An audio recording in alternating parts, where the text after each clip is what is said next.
आदरणीय रवि चाणक्य जी, निर्मल जी, मिश्रा जी और माननीय मंत्री जी, वेद में एक मंत्र आता है, जीवेम शरदः शतम, शृणुयाम शरदः शतम, प्रब्रवाम शरदः शतम, अदीनः श्याम शरदः शतम, भूयश्च शरदः शता। उस मंत्र का अर्थ है कि हम सब 100 वर्षों तक अच्छी पूर्वक, सुखपूर्वक, स्वस्थ होकर के जीवें, अच्छी प्रकार सुनते हुए जीवें, अच्छी प्रकार बोलते हुए जीवें और अच्छी प्रकार से कार्य करते हुए जीवें। और यदि 100 वर्षों से अधिक भी जीना है तो भी इसी प्रकार से स्वस्थ होकर के अच्छी प्रकार सुनते हुए, कार्य करते हुए, अच्छी वाणी बोलते हुए जीवें। ये वेद का आदेश है। परंतु आज के परिप्रेक्ष्य में जब आप देखते हैं तो 100 वर्ष तो छोड़ दीजिए, 40 वर्ष में हार्ट अटैक आ रहा है। 40 तो छोड़ दीजिए, 20 वर्ष में भी हार्ट अटैक आ रहा है। ब्रेन हेमरेज हो रहे हैं, किडनी फेल हो रही है, लीवर फेल हो रहे हैं, कैंसर हो रहा है। तो वेद कहता है कि 100 वर्षों तक सुखपूर्वक जीवें, लेकिन आज का परिवेश कहता है कि हम 20 वर्ष तक भी जीने नहीं देंगे। तो क्या गड़बड़ हुआ, क्यों ऐसी स्थिति बन गई, ये हम सब के लिए बहुत ही चिंता का विषय है और इस पर चिंतन अवश्य करना ही चाहिए। क्योंकि यदि शरीर स्वस्थ है तो आप सभी कार्य कर सकेंगे। शरीर यदि स्वस्थ नहीं है तो कुछ भी करना बड़ा मुश्किल हो जाता है। थोड़ा सा मैं बता दूं कि हमारा ये शरीर पंच महाभूत से मिलकर के बना हुआ है। पंच महाभूत जैसा आप सभी जानते हैं, पृथ्वी, अग्नि, जल, वायु और आकाश। इन पंच महाभूतों का समन्वय, इनका संतुलन ही स्वास्थ्य है। और यदि इनमें से एक भी पंच महाभूत विकृत हो जाए तो शरीर स्वस्थ नहीं रहता है। जैसे ये ब्रह्मांड बना हुआ है, ये भी इन पंच महाभूतों से ही बना हुआ है। अभी मैं और आप यहाँ पर बैठे हैं, सम्मानित मंच यहाँ पर है, क्योंकि पंच महाभूत संतुलित। कल्पना करें कि अभी एक महाभूत विकृत हो जाए और लगातार 100 से 120 किलोमीटर प्रति घंटा की वायु यहां पर चलने लग जाए तो क्या हम बैठ पाएंगे? नहीं बैठ सकते। ये सब अस्त व्यस्त हो जाएगा। इसी प्रकार यदि अग्नि, सूर्य देव थोड़े विकृत हो जाए और तापमान 50-55 डिग्री कर दें तो भी हम यहाँ पर नहीं रह सकते। इसी प्रकार जल महाभूत यदि विकृत हो जाए, अचानक मूसलाधार बारिश हो जाए तो भी यहाँ बैठना हम लोगों के लिए मुश्किल हो जाएगा। तो जैसे ब्रह्मांड में इन पंच महाभूतों का संतुलन ही प्रकृति है और पंच महाभूतों का असंतुलन ही विकृति है, विनाश है। ठीक उसी प्रकार से हमारे शरीर के अंदर भी इन पंच महाभूतों का संतुलन ही स्वास्थ्य है और इन पंच महाभूतों का विकृत हो जाना ही बीमारी है। तो इन पंच महाभूतों को स्वस्थ रखने के लिए क्या क्या करना चाहिए, उसके लिए आहार है, विहार है, दिनचर्या है, और यदि फिर भी काम ना चले तो हमारी गौ माता है। परमेश्वर ने गौ माता को विशेष बनाया है।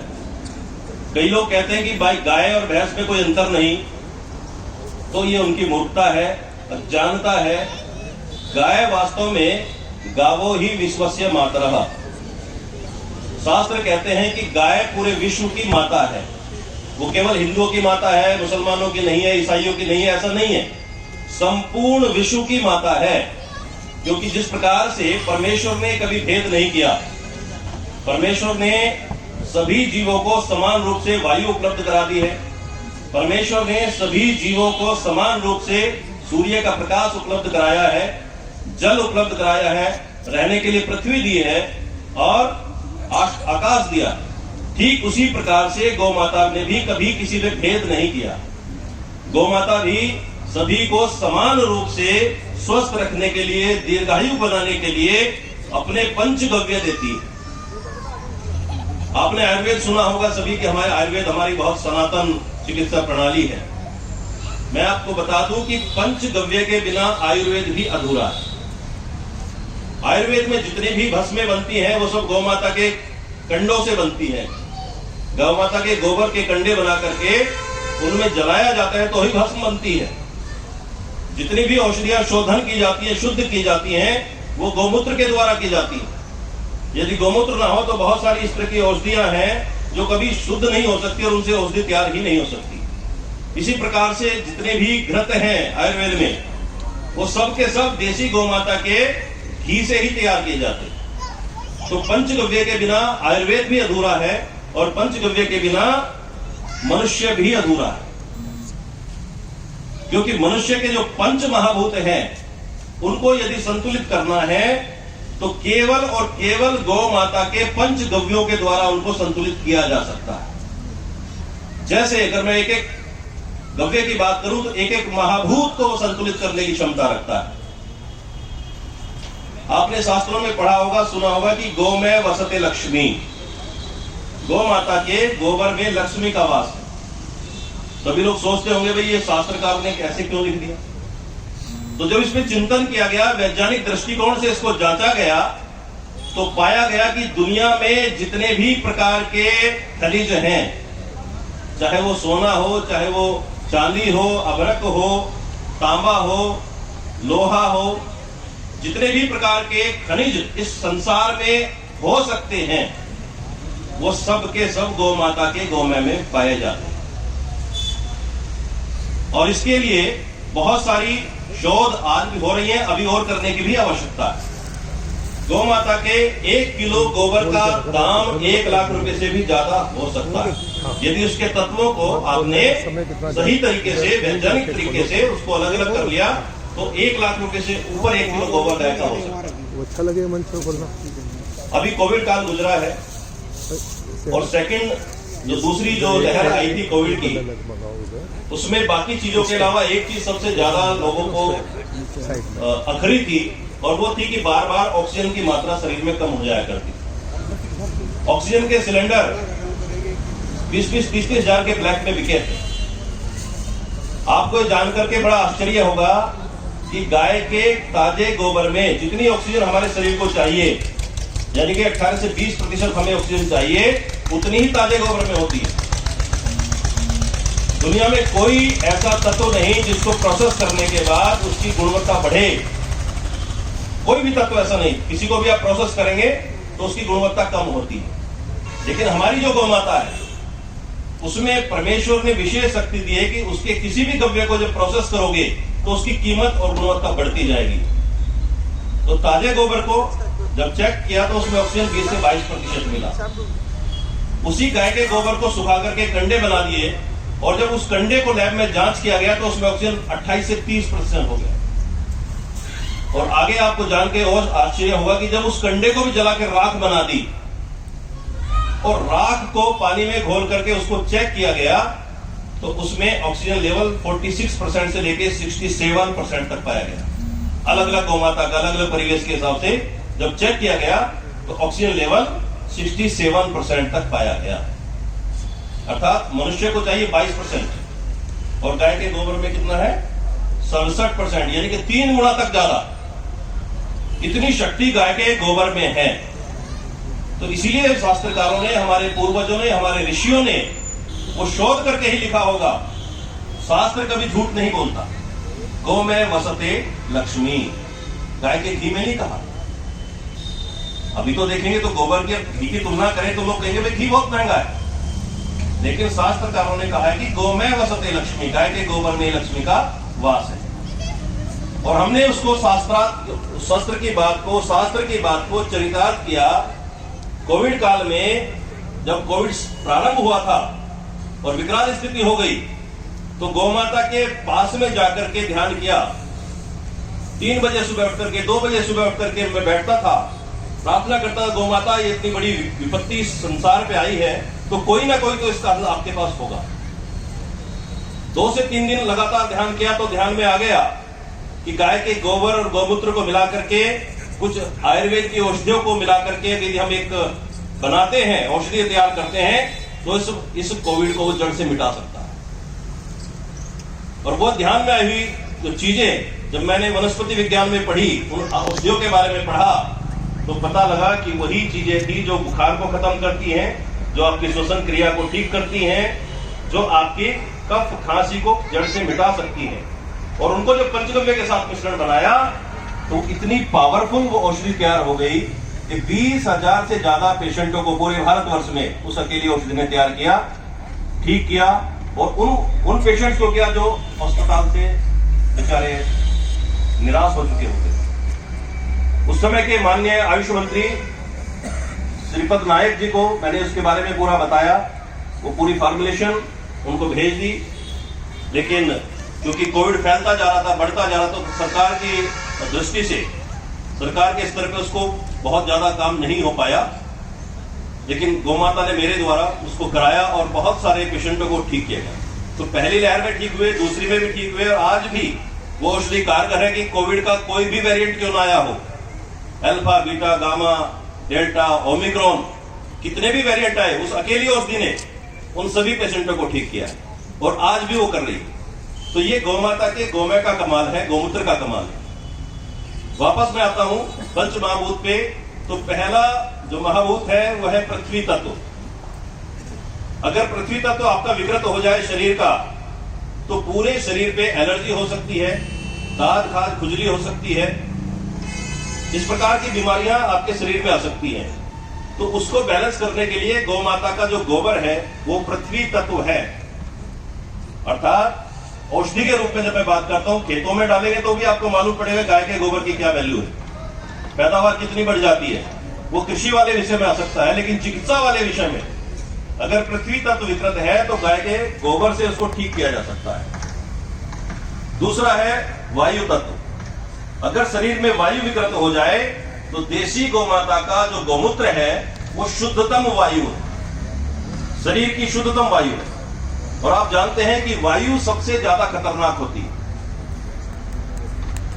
वायु के रोग 60 से भी ज्यादा प्रकार के रोग हैं जो वायु के बिगड़ने के कारण शरीर में आते हैं। जितने भी दर्द हैं वो सब वायु रोग हैं, वात रोग हैं। अंग्रेजी में बात करें तो जितने भी बीमारियों के पीछे टिस लगती है, जैसे पैंक्रेटाइटिस, साइनोसाइटिस, आर्थराइटिस, मेनिंजाइटिस, जिसमें टिस लग जाए समझो वो वात रोग।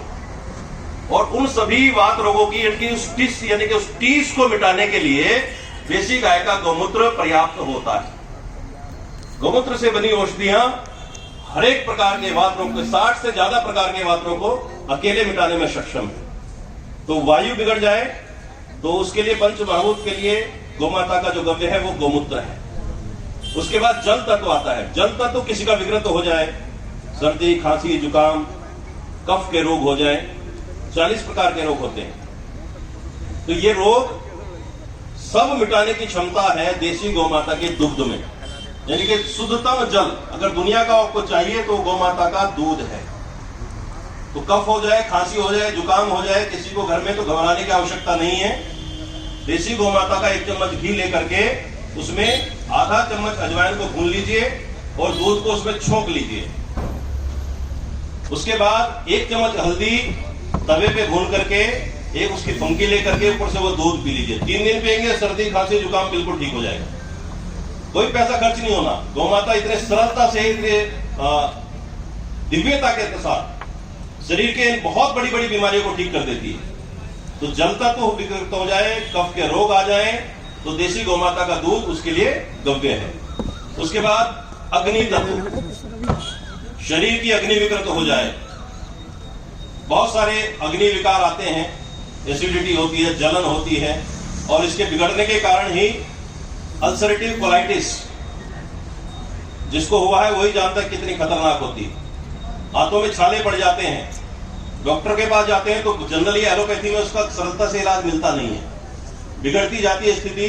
उसके बाद आईबीएस में कन्वर्ट हो जाती है, और आईबीएस का पेशेंट पूरी एलोपैथी में, मैं चैलेंज के साथ बोलता हूं, अभी तक तो इलाज नहीं आया।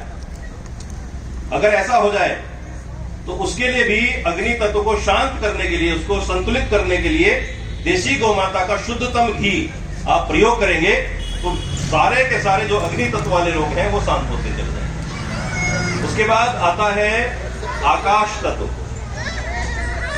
आकाश जैसे हम सबके ऊपर आकाश है, उसका स्थान सबसे ऊपर है, तो शरीर में भी आकाश तत्व है, अर्थात आपका मस्तिष्क। आकाश तत्व यदि बिगड़ जाए तो देखने में, चलने में, बोलने में वो व्यक्ति लगता है, लेकिन वास्तव में वो व्यक्ति नहीं होता।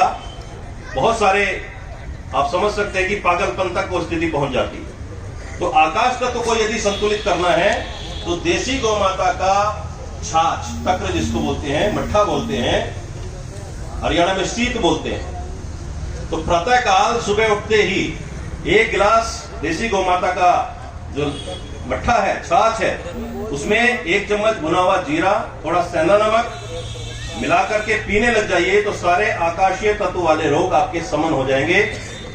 कोई व्यक्ति पागल भी हो गया हो, उसको भी पिलाना आप शुरू कर दीजिए, 3 से 6 महीने के अंदर वो उसका पागलपन ठीक हो जाए। इतनी शक्तिशाली ये गौ माता की छाछ होती है। तो ये पंचगव्य, इन पंच महाभूतों को संतुलित कर सकते हैं, इनका आप ध्यान रखेंगे। उसके बाद थोड़ी सी मैं चर्चा कर लेता हूं कि बहुत सारे आजकल के जो युवा हैं उनकी दिनचर्या विकृत हो गई है, दिन में सोएंगे और रात को काम करते हैं।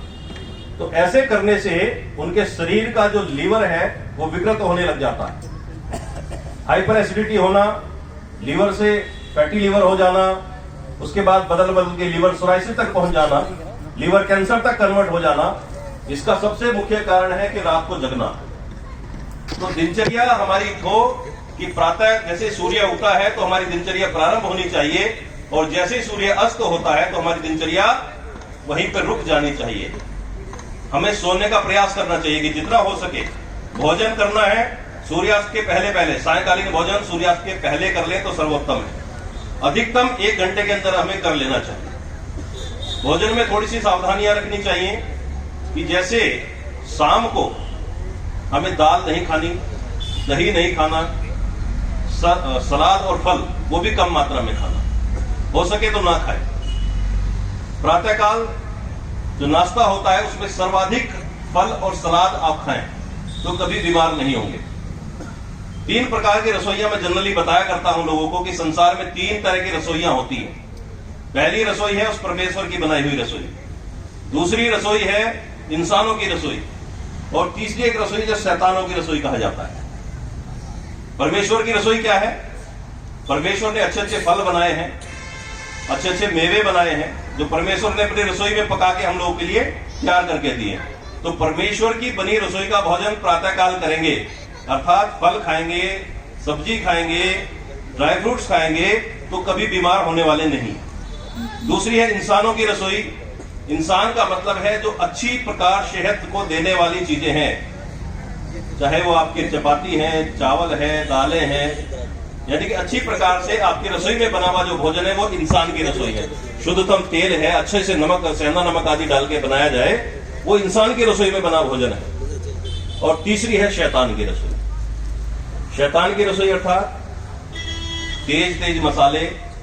आजकल एक सबसे खतरनाक चीज जो बाजार के भोजन में मिलती है वो एजीनोमोटो है। एजीनोमोटो एक ऐसा सॉल्ट है जो आपको टेस्ट बढ़ा देता है, आपकी जो नेचुरल टेस्ट बड्स है उनको विकृत कर देता है। पिज्जा है, बर्गर है, चाउमीन है, और आजकल एक गोल गोल से और आते हैं, बच्चे बड़े शौक से खाते हैं, मोमोज, उसमें अजीनोमोटो भरपूर मात्रा में डाला जाता है। और आपको मैं सावधान कर दूं, यदि अपनी आने वाली पीढ़ी को बचाना चाहते हो तो शैतान की बनी रसोई का भोजन को बंद करा दो।